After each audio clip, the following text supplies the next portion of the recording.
If you have ever felt like you are running out of time, that every month that passes is another missed chance, or that everyone else is moving forward while you're still standing still, then this episode today is for you.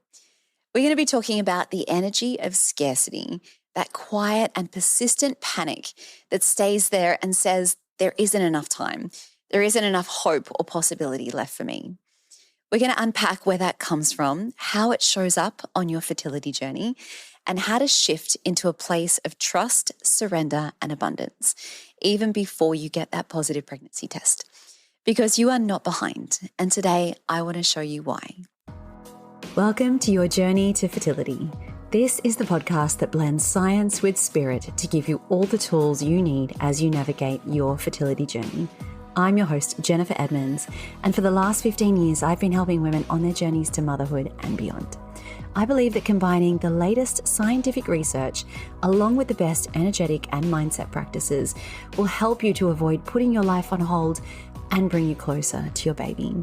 Each week, you'll learn ways to support your fertility and trust your body so that you can stop stressing that you'll never have your baby and finally walk your path to motherhood. This is the Your Journey to Fertility podcast. Hello and welcome back to the podcast and Happy New Year. It is so exciting to have you with me for the very first episode of 2026. And this episode is quite timely because we are going to be talking about the thing that we cannot escape on the fertility journey as much as we wish we could, and that is time. Time feels like your greatest enemy when you are trying to conceive. Every month that goes by is the loss of so much more than just not getting that positive pregnancy test. We watch our friends cruising along. They're building their families so easy. They're being able to plan how many kids they want and how far apart they're going to be. And it doesn't help that every second person reminds us of this. Every time that we open social media and we see some kind of weird fertility thing advertised to us, which I'm sure you can relate to, we are constantly being told we are running out of time. We need to hurry up. We need to find the next thing that's going to help us get pregnant. Always we're told, your eggs are getting old. Doctors tell you as soon as you're over 35, your egg quality declines and you don't want to leave it too late. We need to start treatments now or yesterday. And yes, I would have loved to have met my husband when I was 20, but I didn't. I was 30 and we didn't start trying to have a family until I was 33. So it really doesn't help that we are thrown all of these bits of information constantly. They are incredibly unhelpful. There is so much that I want to say about this topic, but before I do, I want to mention something that's coming up at the end of this month that is very exciting that I would like to invite you to. So you probably, if you are not new to this podcast, you have heard me speaking so much about these wonderful regulating tools that I go through with my students. And at the end of January, I'm going to be running a free 3-day live fertility yoga series called Embrace the Journey. This is your opportunity to come and meet me, ask me all of your questions, and start to get an understanding of how these practices feel within your own body. We're going to be talking about yoga, meditation, breath work, cycle syncing, nervous system regulation, all my favorite things. And it's a way for you to start understanding exactly how you can incorporate them into your own life and how easy it will be. Now, I wasn't actually going to be running this series till later on in the year, but we ran it last July, July of last year, and I've had so many people asking if we can do it again. So we're going to be bringing it back at the end of this month. This is something I probably am not going to offer again until maybe middle or to the end of this year. So if you are interested, go and grab your spot now. There is a link down in the show notes. Otherwise, you can visit elementpilatesyoga.com/waitlist. So if you have any questions about that, please don't hesitate to reach out and ask me. It is a completely free event and I would absolutely love to see you there. So that brings me back to the topic of today's episode. If you feel like you are running out of time, I'm sure you can relate to that rush or that panic that often drives so many of our fertility decisions. I remember when my last round of IVF hadn't been successful, I decided I would go and get a second and a third opinion from a couple of other fertility doctors, which, I should also mention, I had also gotten 5 doctor opinions before I chose that doctor to go through IVF with. Yes, to say I approached my fertility journey from a type A perspective is an understatement. Anyway, so I met this doctor who basically took a look at all of my notes. I think I was 37 at this stage. And he said something like, "What do you want from me? I reckon you'd have better luck with donor eggs. That should be the path that you choose. If you want to do that with me, go for it." And, that wasn't the path I was ready to go down. There's nothing wrong with walking that path of using donors if that's what you want to do. But I wasn't there yet. And so I asked a bunch of follow-up questions. I'm 37, I'm not 47. Doesn't that mean I still have a little bit of time? And basically the gist of the conversation was, no, you've run out of time. Your egg quality is terrible. You just need to, cut your losses and move on. And it was really hard to come back from that. It really threw me for a while, that conversation. And I don't know if you've ever had an experience like that, but if you have, I hope that this episode today is going to give you some tools to be able to leave a conversation like that feeling like you have some breathing room, and to know that someone else's opinion is not necessarily true and not necessarily true for you. You get to decide what your journey looks like. And yes, you can go and get the opinions, and, it was my choice to go and speak to that fertility doctor. So I can choose to take that advice with a grain of salt or not. But I really want to give you those tools to be able to step back and say, sure, time is passing. That's not something we can ignore, but I am able to reframe my journey and know that this month, maybe next month, it is not going to be the end of the world if I don't do this thing exactly right now. Just thinking about being back in that space and that energy of panic, it really puts me into a state of dysregulation already. So if you're relating to that, take a very deep breath. And we're going to get into this by first understanding what is the scarcity mindset. So being in this scarcity mindset is a very desperate energy. It is fear, it is panicked, and it's one that takes over your whole life. It's those thoughts that start infiltrating from the moment you wake up. This is never going to happen. Why am I even bothering? I am so far past hope. It's never going to happen for me. Constantly feeling like there isn't enough time, your body isn't doing enough, or that you are being left behind. Scarcity sneaks in through all of these thoughts. Everyone is pregnant but me. If this cycle doesn't work, it'll be my last chance. And it really affects your nervous system on a very deep physiological level.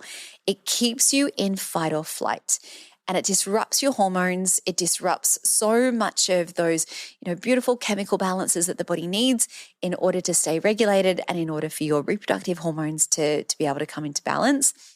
And it stops you from being able to make decisions from alignment or intuition. And we start to make decisions out of fear. So if we are being told, this is your last chance, you need to do this now or you'll never have enough time, that puts you into a place of panic, and you're going to make a very different decision as opposed to the idea of someone saying to you, well, let's take a step back. Let's look at all the options. Let's give this a go for 3 to 6 months and then reassess. So scarcity is something that really needs to be addressed because of its impact on dysregulating your nervous system. And as we well know, it makes your life miserable to be living in that dysregulated state. Where does scarcity come from? I thought about this when I was putting this episode together, and I think it relates a little bit to an episode I did a few weeks back around comparison. And I think it comes from this social conditioning from a very young age of, we are sort of pitted against people, especially as women from a very young age. This person is excelling at this person is coming first and winning, and this person's losing. And also we are told from a very young age that we have this biological clock. Of course, men don't have a biological clock, which we now know is absolutely not true. Men's fertility declines with age as well. But it's drilled into us pretty early on, I find. And even though we see people around us having kids older on, when we really get into the detail of it, there's still all of this language around women getting older. For example, I was considered a geriatric pregnancy because I was pregnant over the age of 35. These terms that we use, like diminished ovarian reserve, and premature ovarian failure, and all these things that we hear, this medical language, it is unintentionally reinforcing fear and this scarcity mindset. Seriously, I could do a whole episode on medical terminology and how damaging it is for women. But basically, we're told if you're over 35, your chances are very, very poor, which we know in reality isn't the case for everyone. I think this comparison comes from all of these external timelines that we seem to put on ourselves about when we want to have children, how many kids we want to have, and how far apart we plan them to be. And we know that we get these ideas in our heads like, oh, I want to have 2 kids under 2, or I want to make sure I've had 3 kids by the age of whatever. We find that then we get into this trap of comparison, and we see these people that seem to build their families so easily. And when we don't have that experience, we start to go into that fear and scarcity mindset of, well, there isn't enough left for me. We find that past experiences and losses and disappointment creates that subconscious urgency. And I think if you have had the experience of going through a treatment cycle that hasn't worked, or a pregnancy loss, we get into this mindset of, well, I have to go again. I have to do it again. We just have to keep trying. It's really hard to take a step back and say, well, maybe what my body needs most at this time is a break. But it's that I need what I want yesterday mindset that really keeps us stuck. I want to acknowledge also that it isn't your fault if you are feeling this way, if you're feeling this mindset of, well, there's never going to be enough for me. It is really trained into us, and it's all around us. And it is in that fear-based advertising and marketing world that we live in. And it's that constant need for people to show the best of their lives on social media. We are surrounded by reminders of what we don't have. So it is not your fault that you are feeling this way. I want to go through a few ways that you can start to recognize that you are operating from scarcity.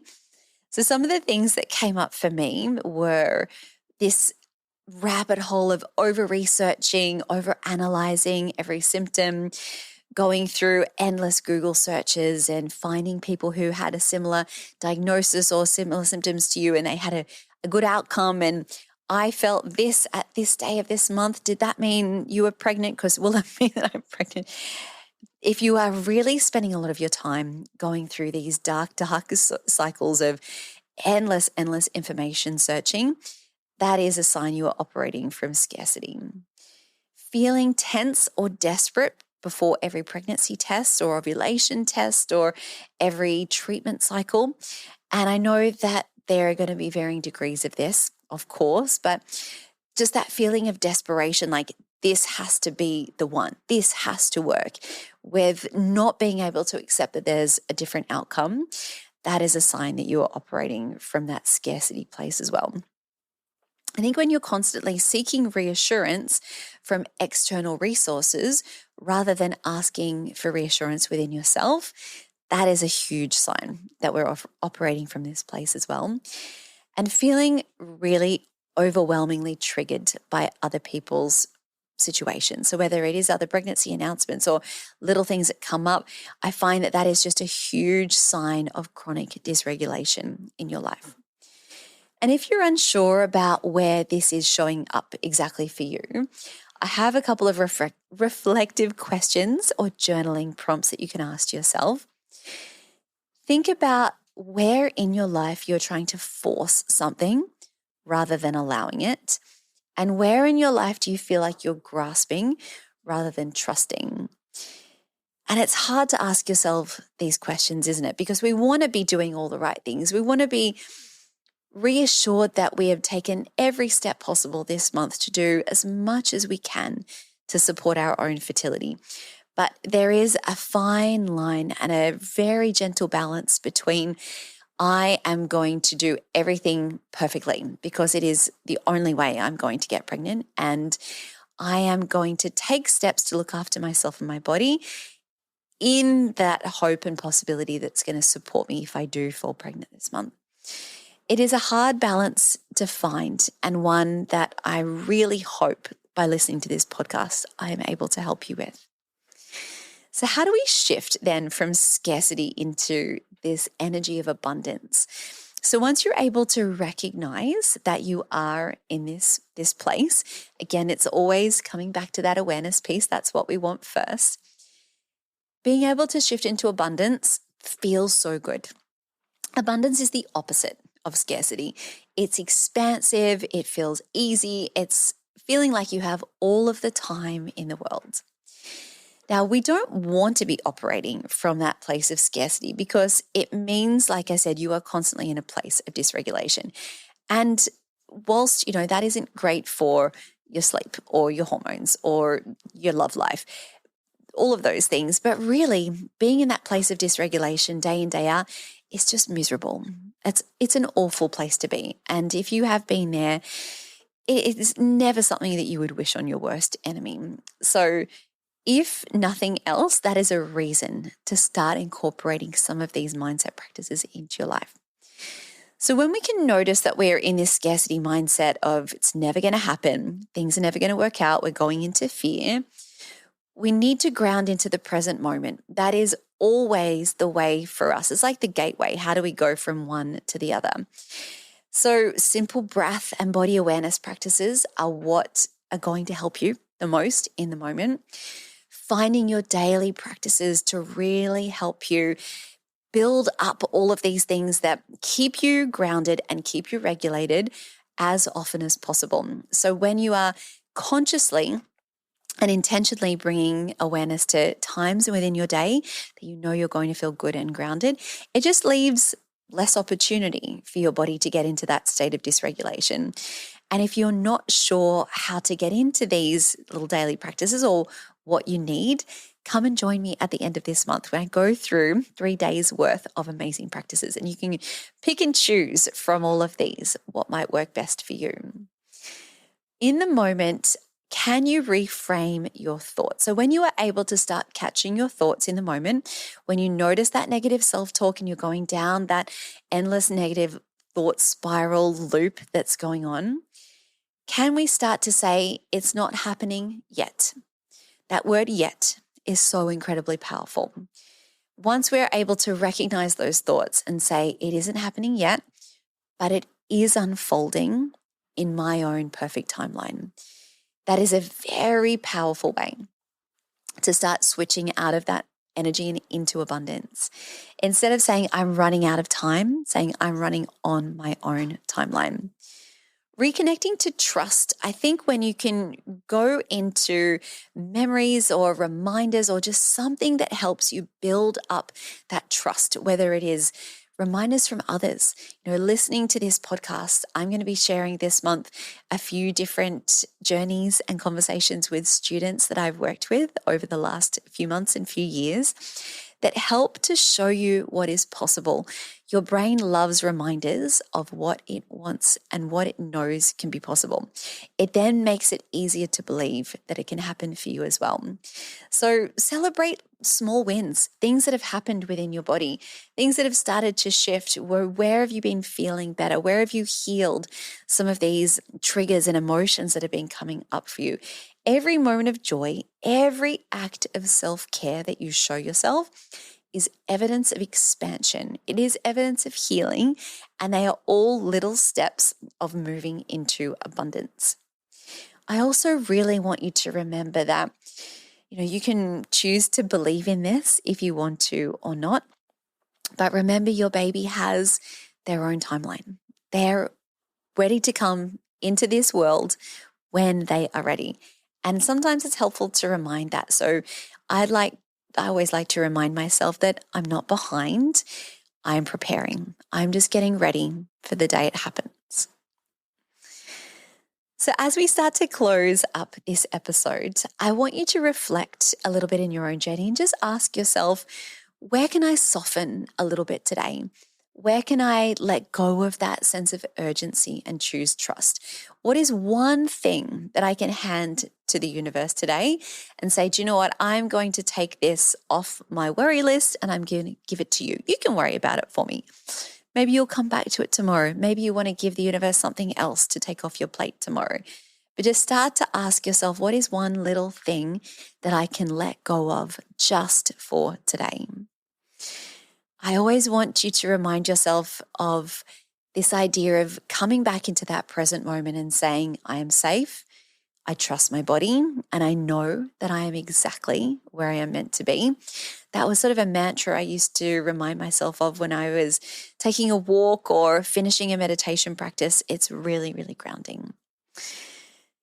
So I want to remind you again that you're not behind. I know this is something I say a lot, but you can't hear it enough.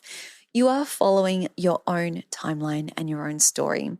Sometimes our stories just look a little bit different to what we thought they would be. So if any of this has spoken to you, and if you're feeling like it's a new year, I want to try something different, I want to do something new on my journey, I am sick of this monthly endless cycle of not knowing where I'm going, come and join me at the end of this month as I run my free 3-day live fertility yoga series. Like I said, the link is in the show notes if you want to register and get all of the information around that. And this Friday, we have a bonus episode dropping. You are going to hear an incredible story from one of my students, Sally, who navigated her way through pregnancy loss, multiple fertility issues, and unsuccessful treatments. And she's going to tell you exactly how she got through it. So then catch me next week as I'm going to be talking about the thing I probably get asked the most about in terms of the work that I do when it comes to trying to conceive, and that is stress. Does stress affect your fertility? Do you need to worry about it? And how do you even go about addressing the stress when you are navigating the journey of infertility? Because it is pretty much the most stressful thing that we will ever go through in our lives, as we well know. So I can't wait to have you back with me for those 2 upcoming episodes. But until then, I am sending you all of my wishes as you continue your own journey to fertility. The most common thing I hear from students who are on their fertility journey is that the stress of trying to conceive has taken over their life. Your days end up being filled with endless appointments, navigating pregnancy announcements. You're trying to eat right, take all your supplements, and it is all you think about from the moment you wake up.